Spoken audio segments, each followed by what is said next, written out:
So you all voted for it, so here we are. 0 to Hero for Season 3 in World of Warcraft Dragonflight, but this time on the Brewmaster Monk.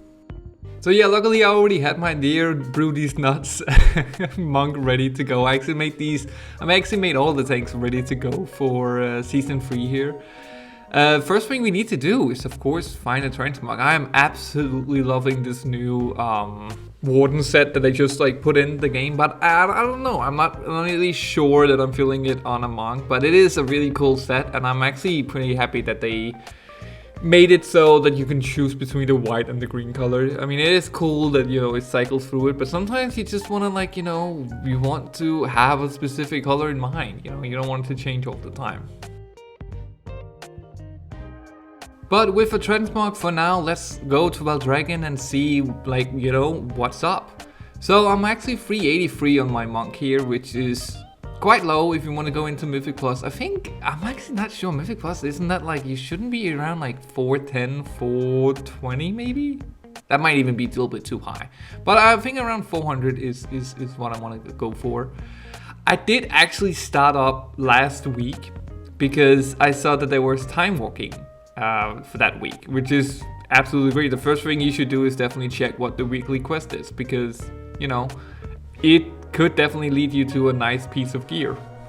And that is basically our goal for right now, right here, is to get enough gear to enter into Mythic Plus without being a complete nuisance and be able to hold some kind of aggro. Just for a record here, I'm really happy that it became the Brewmaster Monk. I am actually running a little bit interesting talent build, and I will go into more details about that later, but basically the core of it is that I'm just not picking up certain talents just because of the button load. That's very obvious. And sometimes I'm picking up a little bit more passive abilities than, other people would. This is not really... I'm losing some damage on this, but honestly, I'm getting a class that just feels so much better to play. I will change stuff around here later on the video, so again, we'll probably talk about it later, but yeah, for right now, we have some time walking dungeons to do. Now I actually opt into, with my talent, into a third role, so I'm actually really high on mobility, which makes these time walking dungeons extremely fast, because I can just skedaddle out of there and just go right into the next pack and go ahead and be miles ahead of my team. But yeah, this is time walking, this is heroic dungeons, this is really no challenge at all. There's not really much difficulty to it, there's not really anything threatening to my health or anything here. One thing I am a little bit watching out for is aggro, simply because that's what I'm worried about going into Mythic Plus again. I'm not really worried about the difficulty, the health more. I'm just more worried about can I actually keep aggro, right? Because I'm so low geared.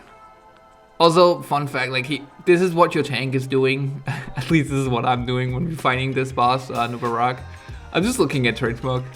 This is such a shame, right? Because Nubarak is my favorite character from Warcraft 3. He's so cool. And then the mechanic is just wait around. Wait around. I actually really like this dungeon, except for this last part here. Blizzard, you can definitely squeeze something out here. Just make him go down one less time, or something because this is just stupid in my opinion. So basically my hypothesis with playing the monk is that I'm gonna get a class that's extremely well equipped with not being able to spike, and I have good utility and stuff like that. I'm interested to see actually how much heal reliant I am, because I did make a video where someone commented on that. I made a video talking about what tank you should play, and I commented on the fact that the monk is fundamentally the idea of the monk is that you won't be able to be one shot or spiked, but you are a little bit more healer reliant. And someone commented out that that is not the case at all anymore. That the monk is very much self-reliant, and I could definitely see this in the first couple of dungeons here, and time walking as well. When I come into Mythic, that's also quite clear that I'm kind of capable of holding my zone. So I'm kind of interested to see if that's actually the case. My other hypothesis is simply just that the monk is gonna feel so much better and also just be better the higher I push, and the more that I push myself, the more risk I take, the better it'll get. But from the time walking, we did get a neck that leads us into 401 eye level. Honestly, a little bit disappointing because we could have gotten a trinket, or like a weapon or anything else. But it is what it is. We're gonna take it. We got an increase in our eye level, which is great. Still looking at transmog. I just haven't found it yet. What I want, but. And that's honestly the thing with me. I will spend more time looking at transmog than probably running keys at this point. But I do end up finding actually the set that I really like. Get ready for that to change next episode. But yeah, for now, this is the set I'm rocking. I really like it. But we got a Dark Heart frigate for the first keystone.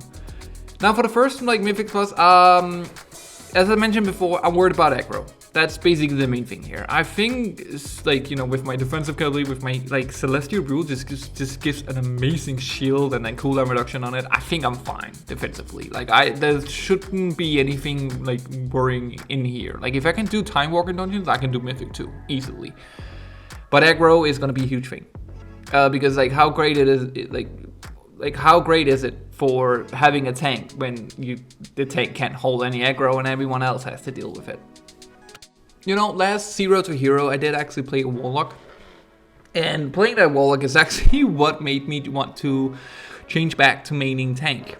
That specific run. Nothing against the Warlock, actually. That was fun. But just pugging as a DPS, ult, or whatever is so terrible, in my opinion. It's just when you're used to tanking, right? So not only do you get faster Qs.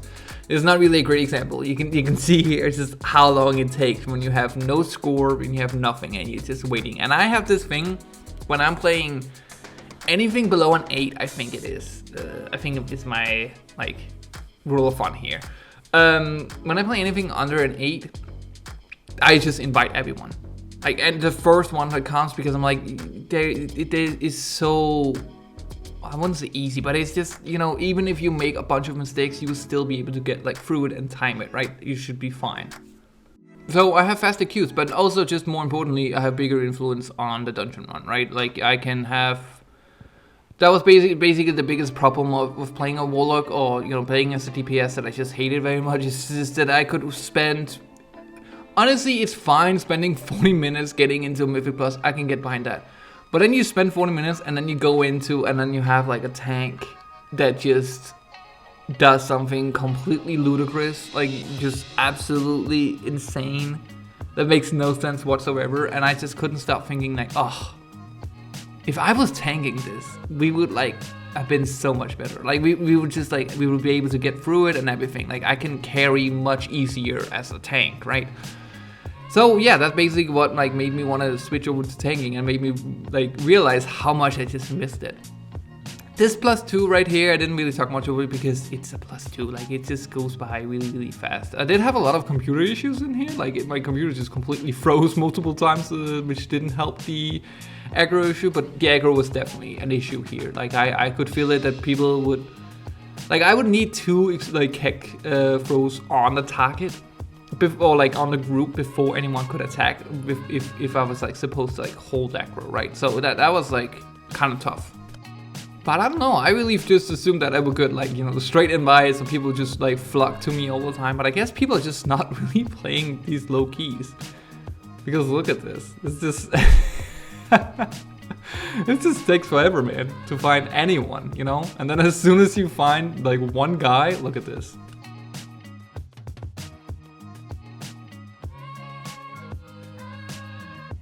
The real seasonal affix is basically just patience, right? That's just all you need. I do actually end up getting a little dismotivated right here because I'm realizing that I need gear, so I'm just gonna queue up for some time walking, because that gives you I think it's 420 gear. I actually think it's pretty good. And then I realized, I can also I have a little bit of gold. I can just fill out some of the really bad pieces that I have and just bump up my eye level a little bit, which works really greatly because I go from 401, I'm sorry, all the way up to I believe it's 411. 413, sorry. So that actually gives us a really good entry point going into Mythic Plus. There are definitely better options at getting gear. So doing the campaign for 10.2 is probably the best and most like simplistic way to get gear.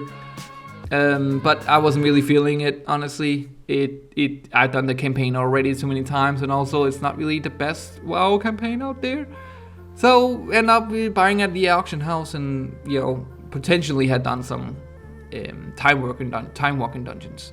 But we don't have to. We just go straight into Throne of Tides, a +2. We do actually end up getting a few people really quickly, so that's great. Sometimes you just have to. Well, not just refresh the keeper. Sometimes you just have to try at different times. That's honestly it. Sometimes it's just the people who want to do low-keys are just aren't online. Now, going into this, I think we should talk a little bit about, well, the monk. What makes the monk so special from, and different from all the other tanks? So the first thing you should probably know about the monk when you want to play him is basically stagger. Stagger is the monk's passive mitigation. Defensive mitigation here, and how it works is basically just that up to 70%, and that depends on what abilities you're using, what buffs you're having, but basically up to 70% of the initial damage you take. If you're getting punched right in the face, 70% of that damage you won't be taking up front, and instead you'll be taking that over time. Now why that is great is simply just because that means that your health bar will never spike. You will just be very smoothly going down and making it super easy and controllable, healing you. Monks should be in theory the best tank to heal, and the most easiest and the most comfortable tank to heal. And now fundamentally that means that yeah, you won't spike, but also means it should mean that you are more healer reliant. But as someone commented out on one of my previous videos about what tank you should play, I mentioned that the monk is more healer reliant, and the guy was like, yeah, no, it's not. And honestly, playing these first mythic dungeons here, I can kind of see it already happening. So the thing is, that the monk actually has a lot of control. You see, if you look at my weak aura, you see this yellow bar go into red bar, right under my energy. And basically that's the stagger, right? So when I have red, that means that I have a lot of build up damage that's coming my way. And of course, what you can do is you can use your bruise to clear out 50% of that. That's just, all that damage that you were supposed to take just out of the window. And also you have your little healing sprees, a little every time you use an ability or an attack, you have a chance to spawn these little orbs, these little balls that you can just heal yourself with, and you can get up to 5. And basically, if you get 5, that's a full 1 to 100% health. It heals extremely a huge amount. And the reason why it heals a huge amount is basically just that the monk has an ability that makes it so when you're an equal value of your critical chance, whenever anyone heals you, it has a chance of that heal to actually heal you again, which is an insane amount, right? And it works on yourself with all your own healing abilities, but it also works with your healer healing you. And here I'm trying out, I'm still doing this where I'm not really, I'm doing a mix of pushing my own key, but also trying to find keys to join. This is where it's great to play tank, right? Because when you're playing as a DPS, you will just get you are competing with 100 other DPSers and stuff like that. Also, look at this, I'm completely screwing. You can see the aggro issue here, right here. I also really played this really wrong. But one point before was simply just that, as a playing a tank, that's much easier to get into these quick keys where you're oh, I'm just losing, I'm missing IO or score on this specific dungeon. You can very easily select it and go into it. But yeah, another thing about the monk that it's really sturdy, and I honestly feel much more comfortable pulling really, really big on the monk here, compared to to my eye level than I would be on any other tank.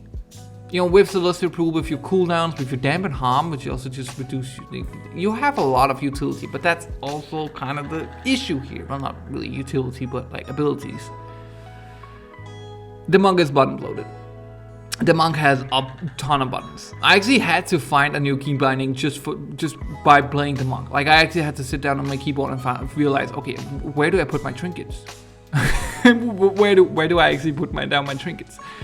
And you can even see here, like, you know, in the beginning, I was a lot more rusty than initially thought.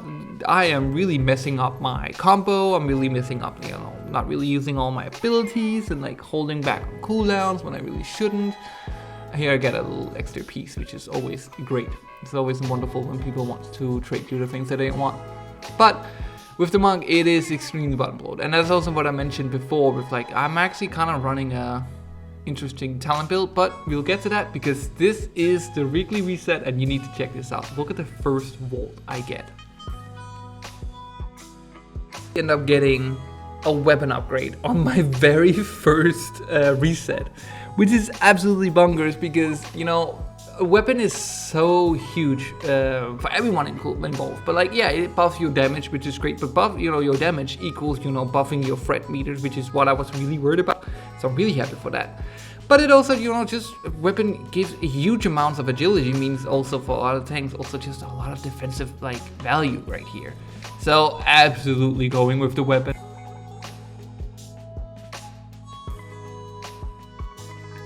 And we start off the week by going like straight into eye level 422, which gives us a great start to just grind out Mythic Plus.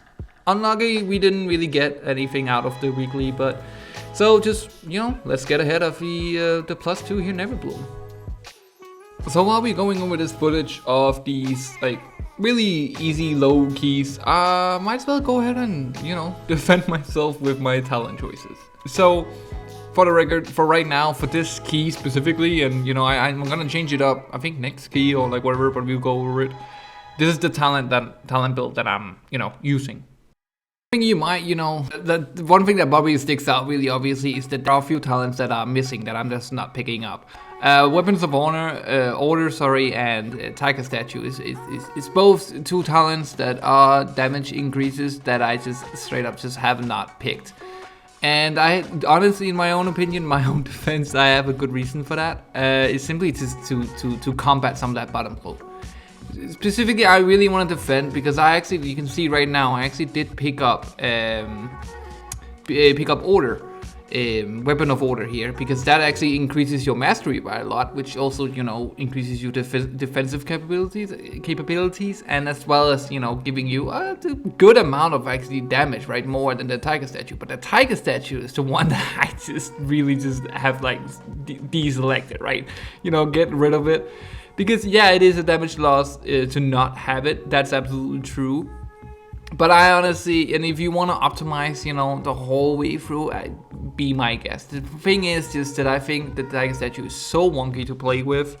It doesn't really fit in with any other cooldowns or like anything rotationally wise. It just feels really awkward. Like, you know, if you want, especially these lower keys right here, where everything dies so, like, you know, quickly, and you know, it is honestly kind of like hard to implement these cooldowns all like together so that they don't just like go mixed off each other, like, you know, weird off. It's kind of like, yeah, as I mentioned before, the big problem with Brewmaster is basically just the bottom bloat.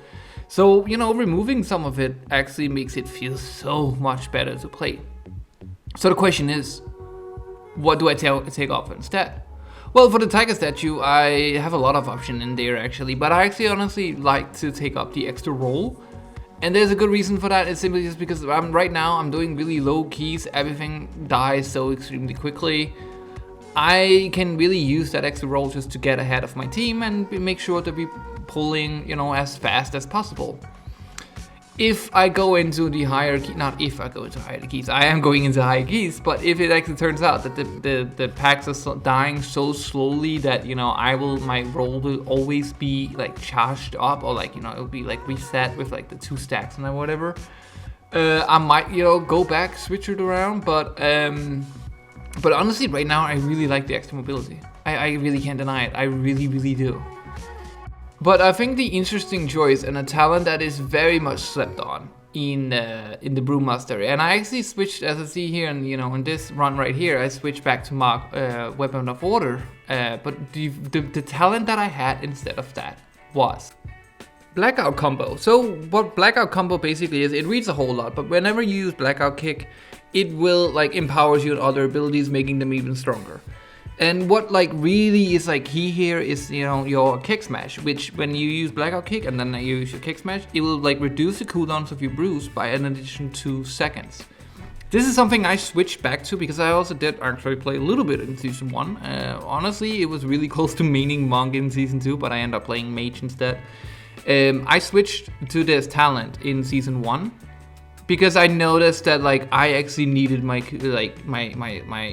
brews back. Like I needed them before I had them, right? Like as soon as I noticed multiple scenarios where I really needed my like brews, but they were just like a few seconds of cooldown, right? Leading to my death. So I actually made that choice to like switch it around, and you know the great thing about it is it's hugely like impactful, like defensively value, but also you know it's it also benefits another talent that I'm also picking, because there's one talent in this monk talent that I just refuse to take, and it doesn't matter what, like how much more damage or how more efficiently it is. If it actually becomes mandatory to play, I most likely will quit playing monk. I mean brewmaster. And that's really extreme, but I cannot like express how much I hate rushing Chadewind? Yes, sorry, rushing Chadewind, which is, you know, the tornado that spins around you all the time, but you need to keep on like up, like keep pressing the button to like keep it uptime. Like it's. I know it sounds weird why I hate this talent so much, but basically what it annoys me so much that it has potentially 100% uptime. Like, you know, it will come off cooldown before its duration runs out. You just constantly have to press it all the time. Like there's no interesting play to it in my opinion. There's nothing. It's just, oh, remember to press this button every 4 or 5 seconds. So instead of having this active button that I just constantly need to remind myself to press and like not forget to have the most like damage uptime, I use special delivery, which is just a passive build. So again, another talent that just completely frees up buttons on my key binding, which I desperately need for the monk. Is you know, special delivery is something I really love. So it's every time you use a brew, you will like throw up a kick or like, you know, one of your brews, and it will land on your, a few seconds later, 2 seconds I think later, it will land on your target, slow them down and do AoE damage. Now if you actually pull around this and not move, so the thing is here, you kind of just can't really move that much because, you know, it takes it's a little bit delayed of when it will land. So if you start kiting, you might, you know, make the mobs go outside of the range of like whenever like it will land down. But like if you try to pull it but like around this aspect, and again with the blackout combo, with having your brews with even smaller, like, or I guess with more cooldown reduction, you know, you have the more uptime of them, you can just throw them out constantly.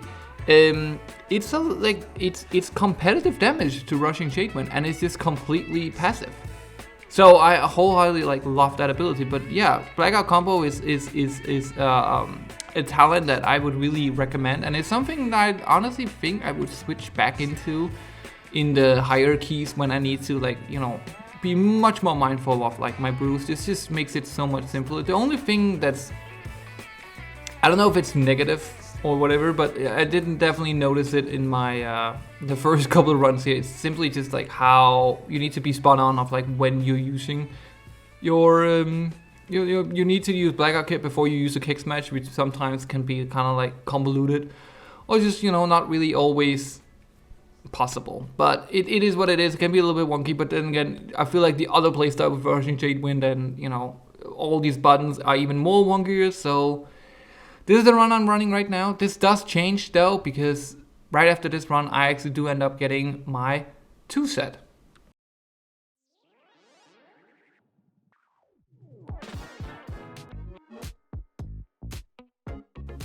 So the Monk's tier set is, so without actually really have trying to force it yet, besides PTR back in the day, it's actually really cool. So Breath of Fire deals 20% bonus damage as Shard of Flame and causes you to heal for 50% of fire damage dealt.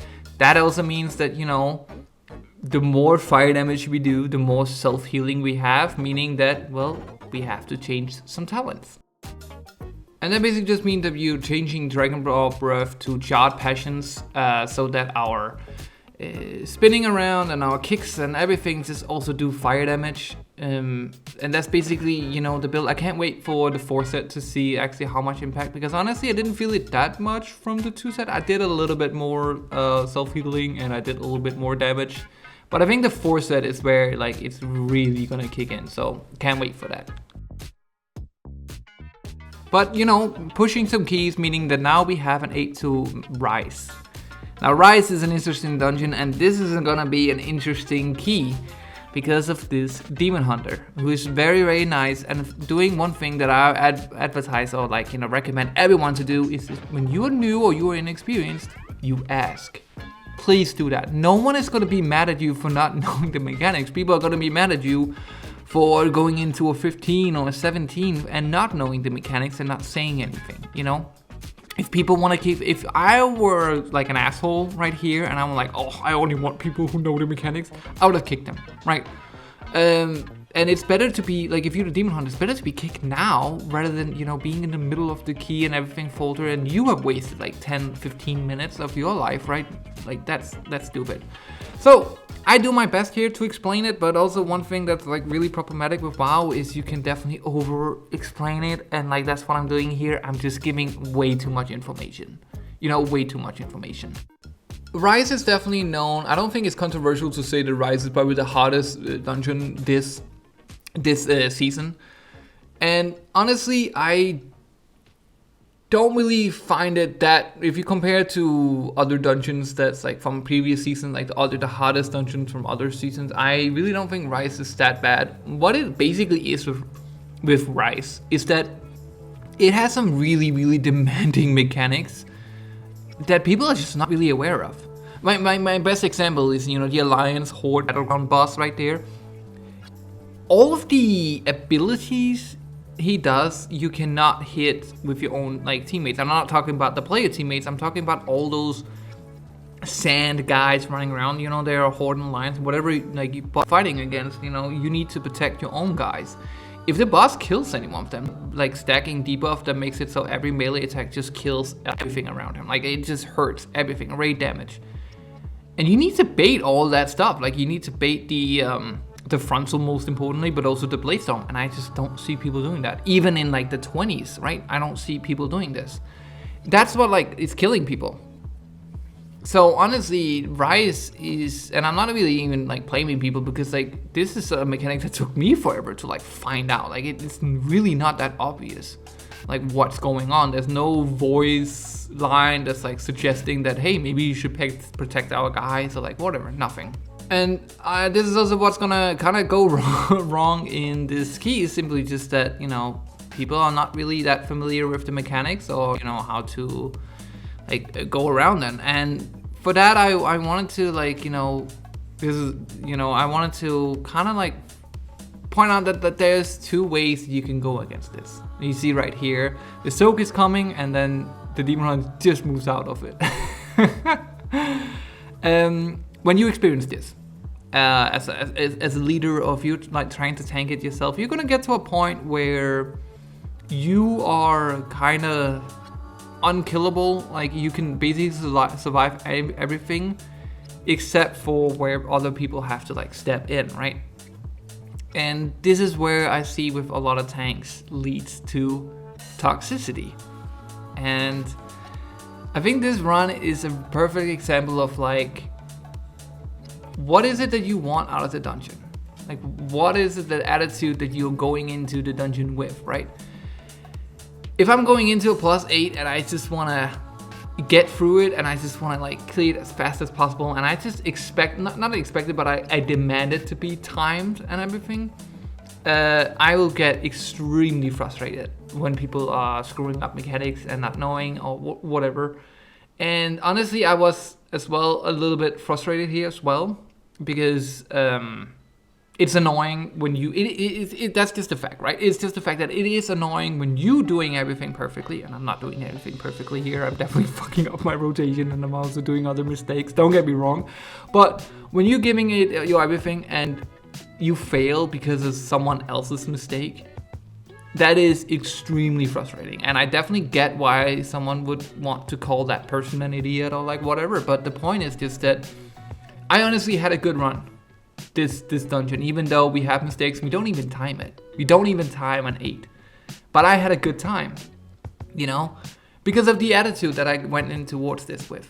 I did have people, you know, I could kind of sense that they were like, not really tension, but like people were a little bit like, we have a priest going up here in a second who's gonna die from the orbs, fall down, and he's gonna be like all worried about like, oh, okay, like, oh my god, this is gonna take forever to release, and like, I'm on my way, guys, and everything. And I'm just like, I could be like, oh my god, you're such an idiot for folding over, like you ruined this key, like how could you, and everything.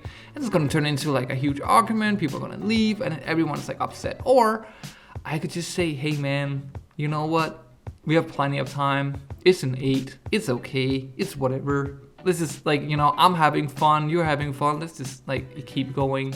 As you can see here, this is where like, you know, I'm just telling him that, you know, take the time. And then the Demon Hunter is so kindly to tell me that I'm a cool bean, which I appreciate. And that's basically it. Like it's being non-toxic is not about not being frustrated. That's basically just my point of advice right here. It's not about being like not frustrated, because I am frustrated that the rogue went right into the frontal of Chromie right here, because I'm like, oh, why would you do that? But then I realized, you know, well, he's probably not going to do that ever again, right? That you have to learn somehow. And interacting with the world with like, you know, a positive mindset. It doesn't really have to be positive, but just not a negative mindset. Not actually actively reacting here on the frustration is the key point, right? Just stay. If you really can't be positive, just stay silent. That's basically it. And I promise you, you will enjoy the game more, and you enjoy playing with other people more, because even in failure, you can still have fun.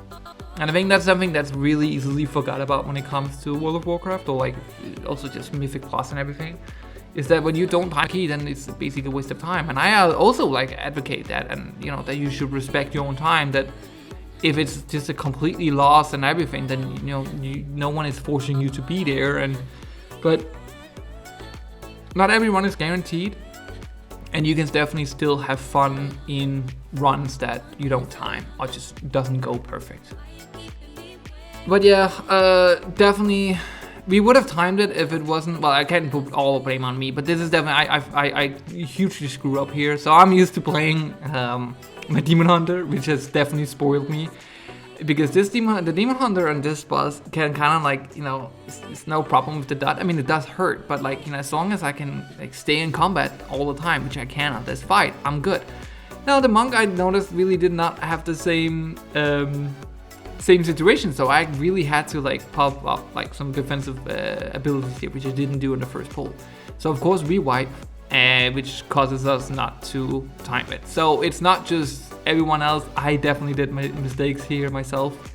Kind of underestimated how much damage he does, and overestimated like, you know, how good the monk is at, you know, surviving and sustaining. Well, I mean, it is good. It's just, you know, how much stagger, you know, I overestimated how much stagger is impactful here.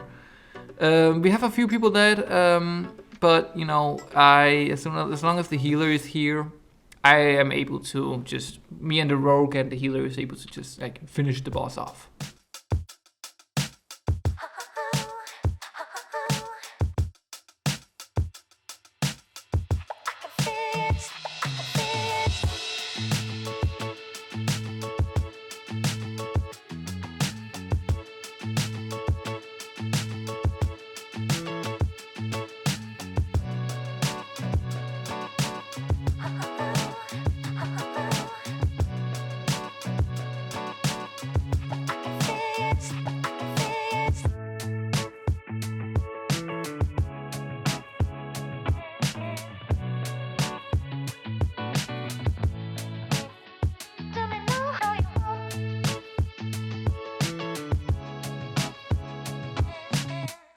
As you can see, I still got like 111 scores, so this is definitely worth getting, absolutely. But and also it gives us, you know, since we didn't time it, we get a 7, which is still great, which leads us right into Throne of the Tides.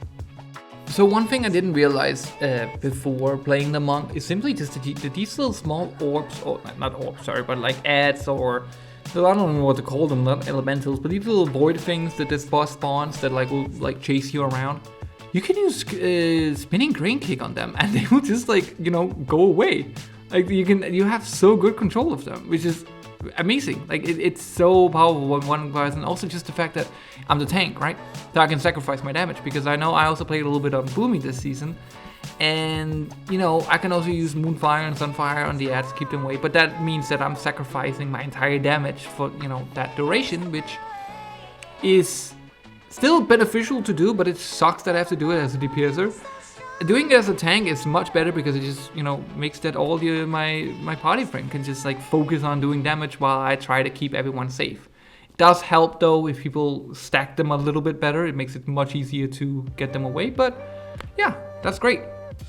Another fun thing about Frontal Tides, not really fun thing. I just want to really appreciate this boss. I do love when bosses are just straight up like tank fights, you know, can you survive it? I like the you know, the adrenaline here of like, you know, because you can see people are just focusing the boss, they're not really killing the totem, again, because it's a low key and I'm not sure people know the mechanics here, but that means that I really have to put in like overwork on like, you know, my defensive abilities and like when to use them, make sure that they don't stack, make sure I have something for every totem, all that stuff. That's really what I love about like tanking. Also, I noticed that the Touch of Death is something that I completely forget about that the monk has, but every time I play monk, I'm so astounded by like how many mechanics you can just bypass by just instantly killing things every single minute, because, you know, I take reduced cooldown, of course I do. So you can see right there, the totem, I can just instantly like remove that. What, like, amazing. But yeah, this Frontal Tides was an easy free chest. It's really funny with like low dungeons that like it just, most of the time it goes really, really well, or it just goes like horribly, right? But for the most part, yeah, these dungeons go by really, really fast, really quickly. I can't wait to come like a few more episodes in, so we get like a little hierarchies and all that stuff. I do end up having a lot of, because I do actually not have a lot of Flintstones. They're called Flintstones, right? I'm not thinking about the cartoon, am I? I don't remember.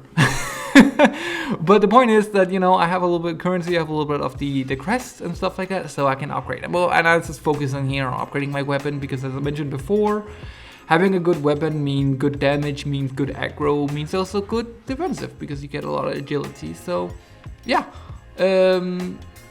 everything else is not really that worth to, you know, upgrade, because I'm just gonna replace it anyways. And again, because I don't really have that much of the stone that I need, the currency, so I don't want to like overspend it and just be short whenever I then actually really need something. So, but I did upgrade like the greens, the blues and stuff like that, just to pump up my levels just a little bit. I mean, get up to, I believe it's 425. No, I'm sorry, 426. So far we are on 501 score, but as you can see, there are a lot of dungeons missing. And right now I have a 10 in my bag, and I don't really feel that comfortable. I feel like I'm still a little bit lower on score, on gear going into a 10. Also because I don't really have any defensive trinkets, or like, you know, I have from last season, but I kind of felt like I was a little bit cheating using that. So, but looking back at it, like the footage now, I could probably definitely have pushed into a 10 to get that into the vault. That would probably been the best, but instead I decided to focus a little bit more on score. So I'm just, you know, doing my best here, finding keys that dungeons that I'm missing, doing, you know, getting accepted to whatever I can going into it. Going into a 7 fall, which is a dungeon that has really grown on me. I did not really like both of the Dawn of the Infinite dungeons when the mythic when the season started, but this dungeon has kind of grown on me, and it's mainly because of the like first area right here. I think it's so much fun. You can see again right here, I am definitely struggling on aggro, but I mean, look at the paladin's damage, right? And also like just the paladin, like so bursty, is incredible. I should, when looking at this, I was waiting for the healer, because you definitely do want to just pull this pack into the boss. There really isn't that much damage going around. That is not like you can do it. All you need to worry about is the caster, and then also the big guys are teleporting to a random player and then spinning around. So you need to make sure that you're not really staying stacked or just having a mobility ability. Something like mobile abilities to get you out of the situation fast. Unfortunately, you can see here everyone is like kind of dying, and also I don't use my defensive up for the tank buster, I believe it, when it's coming up. So I get hit really hard. But we do actually end up getting one person up, the Death Knight. And I actually don't remember if we actually end up finishing it or if I die. No, I think I die right here, which is unfortunately. I could definitely have used my defensives a little bit better. I feel like I stacked them a little bit. And that's really like, again, with the monk, also with other tanks as well, but I feel like it's really much on the monk and the demon hunter as well, what I know it from, that you really cannot stagger defensive, right? You need to really space them out and rely on your brew and not be scared that you're hitting red or yellow stagger, right? Like just have faith, go a little bit slower, like defensive wise, and you'll be fine.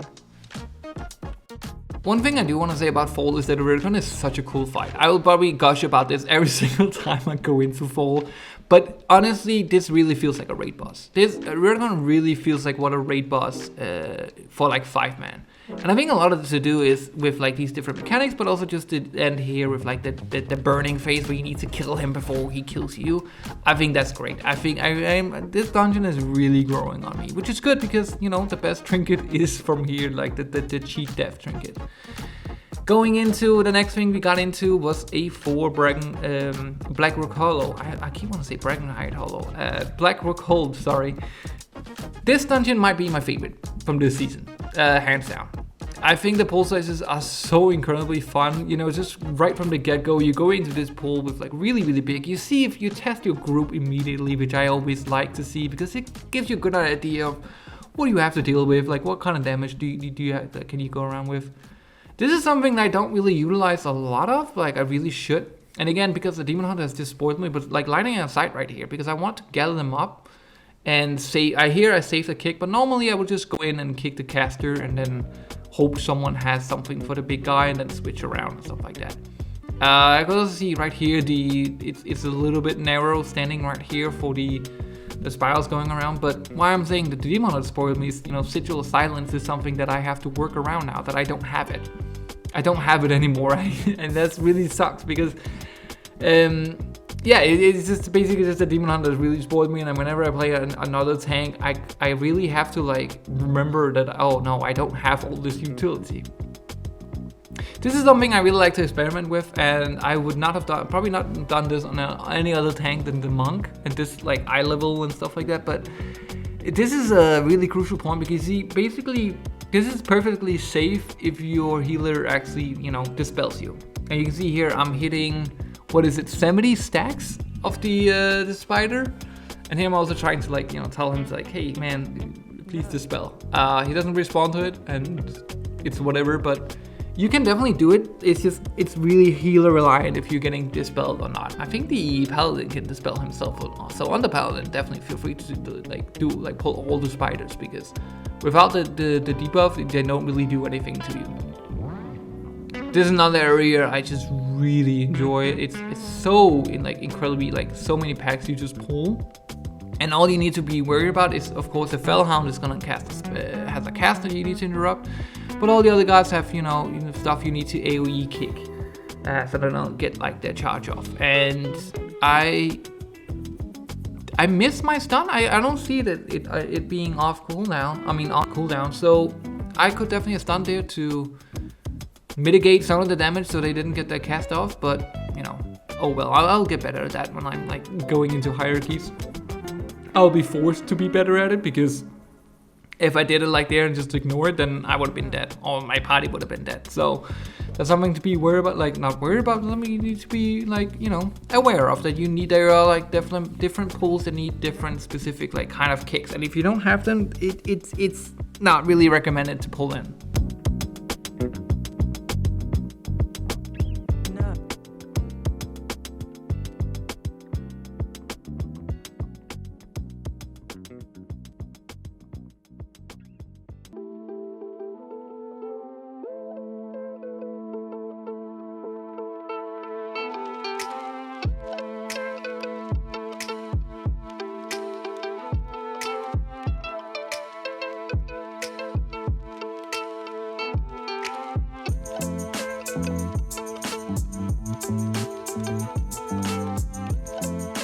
But yeah, we finish it with a few people dead.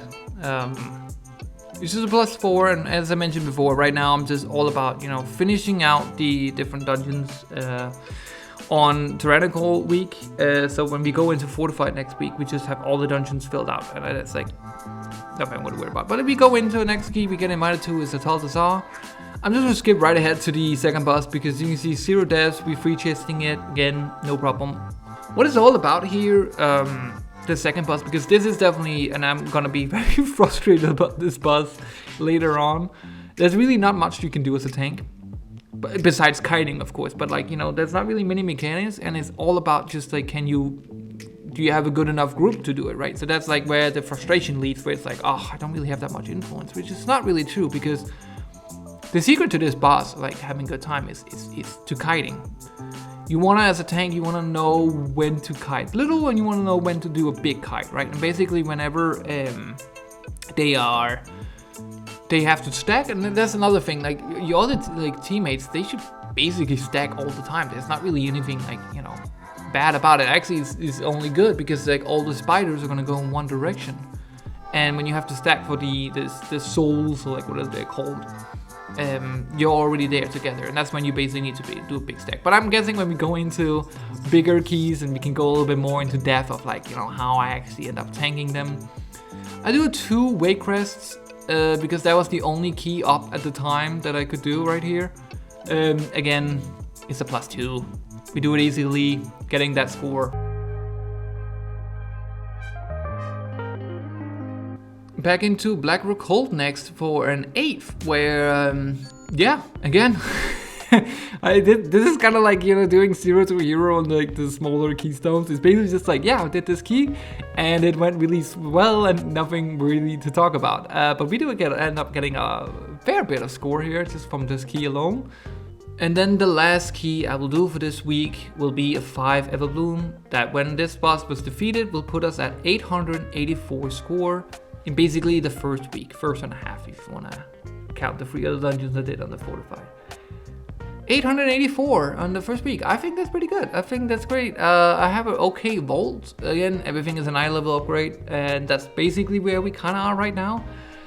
Next week for Fortified, I am going to grind 11th, because that's where you get the good aspects, and also where you get, hero gear, all that good stuff. That will put us, like, as soon as I get that all decked out, then I'm just ready to push, right? That's where I'm ready to go. One thing I do want to point out here is the 0 to hero thing, where that usually goes to 2500. But as some comments have pointed out, as also myself, this season is the easiest season that has ever been. Hitting 2500 is gonna be something I think is gonna be really, really relatively really quick. We'll of course see how it goes, but I am definitely looking into pushing this character all the way to 3K. So yeah, that's basically it for now. I hope you enjoyed this very long, but this first episode of 0 to hero, and I'll see you all guys in the next week. Okay, take care everyone.